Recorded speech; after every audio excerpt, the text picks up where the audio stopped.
പണ്ഡിതന്മാരായ പ്രിയപ്പെട്ട സച്ചരിതരായ ആലിമീങ്ങൾ, ആരിഫീങ്ങൾ, ഔലിയാക്കന്മാര്, അല്ലാഹുവിനെ ഭയന്ന് ജീവിച്ചിരുന്നവര്, അവരൊക്കെ സ്വർഗത്തിന്റെ പൂന്തോട്ടത്തിലാകുമ്പോ ദുനിയാവിൽ പലിശ വാങ്ങിയിട്ട് കള്ളു കുടിച്ചിട്ട് തോന്നിയതുപോലെ ജീവിച്ചു കൊണ്ടിരിക്കുന്ന എന്റെയും നിങ്ങളുടെയും റൂഹിന്റെ അല്ലാഹുവിന്റെ സ്വർഗത്തിന്റെ തോട്ടത്തിൽ സ്ഥാനമുണ്ടോ?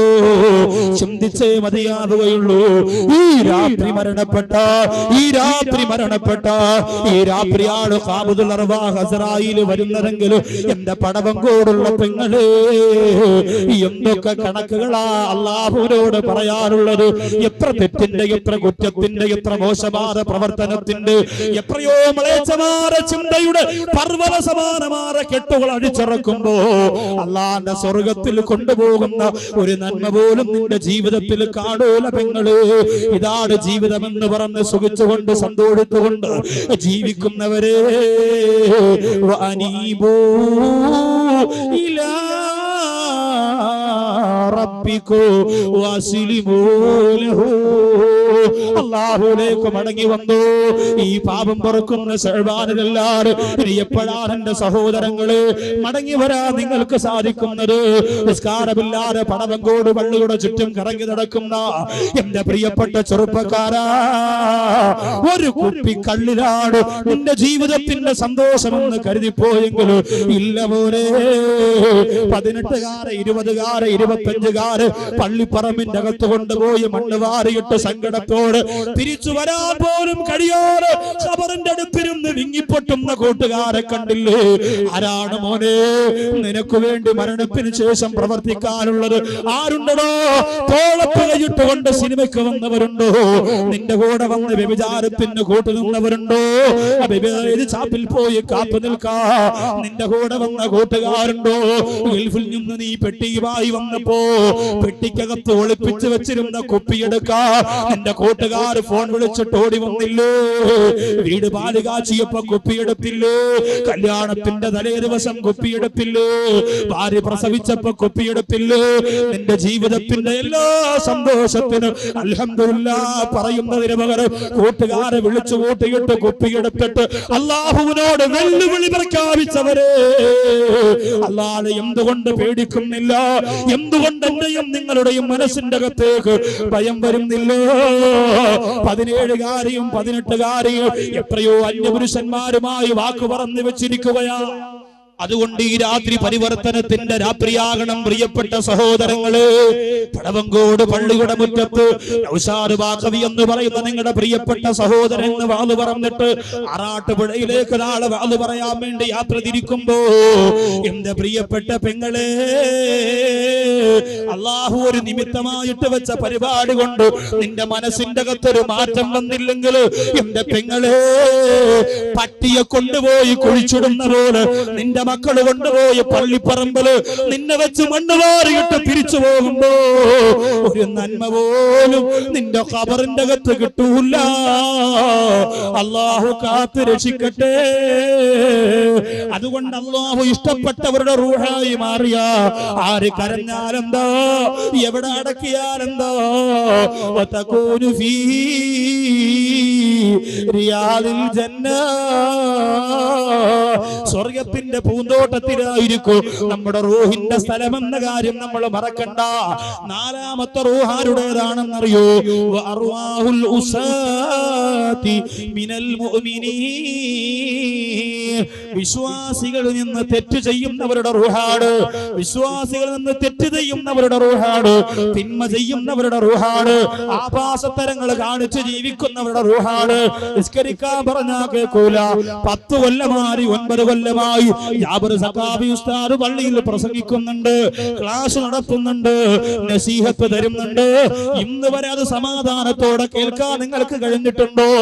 9 വർഷമായി ഈ പരിശുദ്ധമായ പള്ളിക്കകത്ത് ഹദ്ദാദ് റാത്തീബ് ഓതുന്നുണ്ട്. അത് എന്തെന്ന് ചോദിച്ചാ മറുപടി പറയാനുള്ള, അത് എന്താണെന്ന് ബോധമുള്ള എത്ര ചെറുപ്പക്കാരാണുള്ളത്? എന്റെ സഹോദരങ്ങള്, എനിക്ക് എന്റെ ഉസ്താദിനോട് പറയാനുള്ളത്, 9 കൊല്ലമൊക്കെ മതി ഉസ്താദ്, നന്നായില്ലെങ്കിൽ പടച്ചവന്റെ കയ്യിൽ ഏൽപ്പിച്ചിട്ട് ഇറങ്ങിപ്പോക്കോ. എത്രയോ നല്ല ആലിമീങ്ങളെ പ്രതീക്ഷിച്ചുകൊണ്ട് ഒരുപാട് പള്ളികൾ കാത്തിരിക്കുകയാണ്. ഞങ്ങൾക്കൊരു നല്ല ഉസ്താദിനെ കിട്ടിയിരുന്നെങ്കിൽ, നല്ലതുപോലെ പ്രസംഗിക്കുന്ന, നല്ലതുപോലെ ഖുർആൻ ഓതുന്ന നല്ലതുപോലെ ക്ലാസ് നടത്തുന്ന ഒരു ഉസ്താദിനെ കിട്ടിയിരുന്നെങ്കിൽ കൊള്ളാമായിരുന്നു എന്ന് ആഗ്രഹിച്ചുകൊണ്ട് നൂറുകണക്കിന് കേരളത്തിന്റെ പള്ളികൾ കാത്തിരിക്കുമ്പോ നന്നാവാത്ത ജനതയ്ക്ക് വേണ്ടി 10 കൊല്ലത്തിൽ കൂടുതൽ ആർക്ക് വേണ്ടിയാണ് എന്റെ പ്രിയപ്പെട്ടവരെ പറയുന്നത്?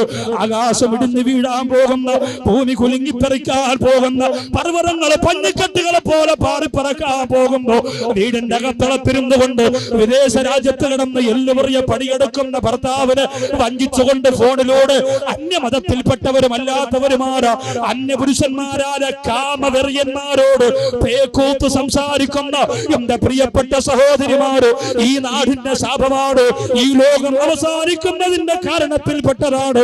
അള്ളാഹു കാത്തുരക്ഷിക്കട്ടെ. അള്ളാഹു എനിക്കും നിങ്ങൾക്കും തന്നിട്ടുള്ള കോടാനു കോടി അനുഗ്രഹങ്ങൾ ഒരൽപ്പം പോലും മാറ്റിവെക്കാതെ റബ്ബ് ചോദിക്കുമ്പോ എന്തു മറുപടി കൊടുക്കും? പ്രിയപ്പെട്ടവര്, കണ്ണ് തന്ന അള്ളാഹു, കാത് തന്ന അള്ളാഹു, കൈകാലുകൾ തന്ന അള്ളാഹു, ഹൃദയം തന്ന അള്ളാഹു. എത്രയോ പേര് തളർന്നു കിടക്കുന്നുണ്ട്, എത്രയോ പേര് ജീവിതത്തിന് വേണ്ടി നെട്ടോട്ടമോടുന്നുണ്ട്, എത്രയോ പേര് കാഴ്ചയൊന്ന് കിട്ടാൻ വേണ്ടി പൊട്ടിക്കരയുന്നുണ്ട്, എത്രയോ പേര് ഹൃദയത്തിന്റെ ഓരോ ഇടിപ്പിനും ഓരോ ലക്ഷം രൂപ ഹോസ്പിറ്റലിനകത്ത് കെട്ടിവെക്കുന്നവരുണ്ട്. ഇതെല്ലാം ഒരു ചില്ലിക്കാശ് പോലും വാങ്ങാറ് വാരിക്കോരി എനിക്കും നിങ്ങൾക്കും തന്ന പടച്ചറബിന് പുറം കാലുകൊണ്ട് വലിച്ചെറിഞ്ഞ് പടവങ്കോട് പള്ളിയുടെ പവിത്രമായ മിനാരത്തിലൂടെ ബാഗ് കേൾക്കുമ്പോ അതിന്റെ താഴത്തുള്ള പണയിലിരുന്ന് തെങ്ങും തോട്ടത്തിലിരുന്ന് കൂട്ടുകാരുമൊത്ത് വട്ടം കൂടി വെള്ളമടിക്കോ മനസ്സ് കാണിക്കുന്നവരെ പിശാചിന്റെ മക്കളായി പോയോ തിരിച്ചു കേറി വരാ വലിയ കഷ്ടപ്പാടാണ് കേട്ടോ. നരകത്തിന്റെ ചിന്തകള് നിന്റെ മനോമുഖരത്തെ മലീമസമാക്കി കിടന്നു, പിന്നെ രക്ഷപ്പെടാ കഴിയില്ല പെങ്ങള്.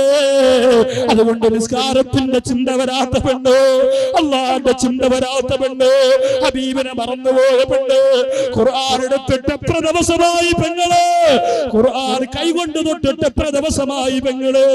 അങ്ങനെയുള്ള മനോമുഖരത്തിലൂടെ ജീവിച്ചു കൊണ്ടിരിക്കുന്നവര് അള്ളാഹുവിന്റെ അദാബ് വരുന്നതിന് മുമ്പ് പരിശുദ്ധ ശഅബാനിന്റെ ഈ രാത്രി പരിവർത്തനത്തിന്റെ പടപ്പാട്ട് പാടി അള്ളാഹുവിന്റെ പൊരുത്തത്തിലേക്ക് പറന്നുയരുന്ന യഥാർത്ഥ മുഖ്ലിസീങ്ങളായി മാറിക്കോ. അള്ളാഹു അതിന് നമ്മെ തിരഞ്ഞെടുക്കട്ടെ.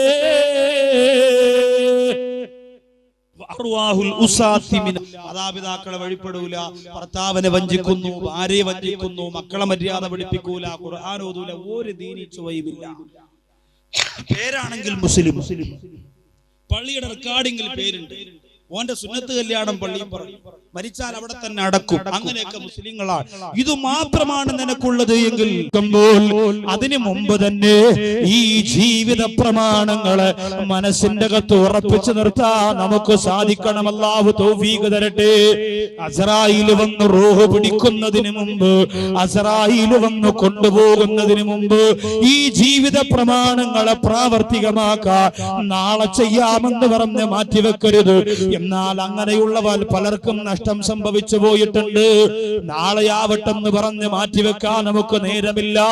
നിസ്കാരം തുടങ്ങാത്തവരെ, പടവങ്കോട് പള്ളിയുടെ മുറ്റത്ത് വന്നിരുന്ന വാല് കേട്ടിട്ട് നിസ്കാരം തുടങ്ങാത്തവരെ, നാളെയാവട്ടെ എന്ന് പറഞ്ഞ് മാറ്റിവെക്കാൻ നേരമില്ല. നമ്മുടെ ഹൃദയത്തിന്റെ അകത്തേക്ക് ഭയമിട്ട് കൊടുക്കുക. പേടി നഷ്ടപ്പെട്ടു പോയ മനസ്സുകളാണ് നമ്മുടെ മനസ്സ്. നമ്മൾ പറയുന്നതും ചിന്തിക്കുന്നതും എന്തെന്നറിയോ? അല്ലാഹു പുറത്തു തരും, കുഴപ്പമില്ല, എനിക്ക് അല്ലാഹു പുറത്തു തരും, പ്രശ്നമില്ല. എന്റെ അവസ്ഥ അല്ലാഹുവിനറിയാ, എന്റെ കഷ്ടപ്പാട് അല്ലാഹുവിനറിയാ. പ്രിയപ്പെട്ടവരെ, അങ്ങനാണെങ്കിൽ എന്തിനാണ് ബിലാലുൽ മുഅദ്ദി റളിയല്ലാഹു അൻഹു ജീവിതത്തിൽ പൊട്ടിക്കരഞ്ഞത്? അല്ലാഹ് അങ്ങനെ പാവപ്പെട്ടവനായതുകൊണ്ട് പുറത്തു തരുമെന്ന് ഉറപ്പുണ്ടെങ്കിൽ ബിലാൽ മുഅദ്ദി റളിയല്ലാഹു അൻഹു എന്തിനാ പൊട്ടിക്കരഞ്ഞത്? ബിലാൽ റളിയല്ലാഹു അൻഹു ഏറ്റവും പാവപ്പെട്ടവനായിരുന്നല്ലോ, ഏറ്റവും പാവപ്പെട്ടവനായിരുന്നു. അല്ലാഹുവിന്റെ റസൂൽ എല്ലാവരോടും ബിലാലിനെ സയ്യിദ് എന്ന് വിളിക്കണമെന്ന് പറഞ്ഞപ്പോ പൊട്ടിക്കരന്നുകൊണ്ട് ആരംഭപ്പൂവായ പുണ്യ നബി തങ്ങളുടെ മുമ്പ് വന്ന് ഹൃദയവേദനയോടെ അല്ലാഹുവിന്റെ റസൂലേ, എനിക്ക് നിനക്കതിനെന്ത് പവറാണ് ഉള്ളത് എന്ന് ചോദിച്ചുകൊണ്ട് പൊട്ടിക്കരഞ്ഞ ബഹുമാനപ്പെട്ട ബിലാൽ മുഅദി റളിയല്ലാഹു തആല ഒരു പവറും ജീവിതത്തിൽ ഇല്ലായിരുന്നു. പാവപ്പെട്ടവനായിരുന്നു. അങ്ങനെ അല്ലാഹ് രക്ഷ കൊടുക്കണമെങ്കിൽ ബിലാൽ റളിയല്ലാഹു അൻഹു രക്ഷ കൊടുക്കണമായിരുന്നു. ജോലിയും കൂലിയും ഇല്ലാത്ത പാവപ്പെട്ടവർ പറയും, അള്ളാഹുവിന് അറിയാൻ കഷ്ടപ്പാടാ, ഞാൻ ജോലിക്ക് പോയില്ലെങ്കിൽ എന്റെ വീട്ടുകാരും നോക്കും. ഉസ്താദുമാർക്ക് അങ്ങനെ പറഞ്ഞാൽ മതി, 3 നേരം ചാപ്പാട് കൊണ്ടുവരും, തേച്ച് മിനിക്ക് നടക്കാം, ഒന്നും അറിയണ്ട, അത്തരം പൂശി അടക്കാം, അവർക്ക് നിസ്കരിക്കാൻ വിളിച്ചാൽ മതി, നമ്മുടെ ജോലിയും കൂലിയും അവർക്കറിയോ എന്ന് പറഞ്ഞുകൊണ്ട് പറയുന്നവരെ അങ്ങനെ രക്ഷപ്പെടണമായിരുന്നെങ്കിൽ ബിലാൽ റളിയല്ലാഹു അൻഹു രക്ഷപ്പെടണമായിരുന്നു. പക്ഷേ ബിലാൽ മുഅദി റളിയല്ലാഹു അൻഹു ഞാൻ പാവപ്പെട്ടവനാണെങ്കിലും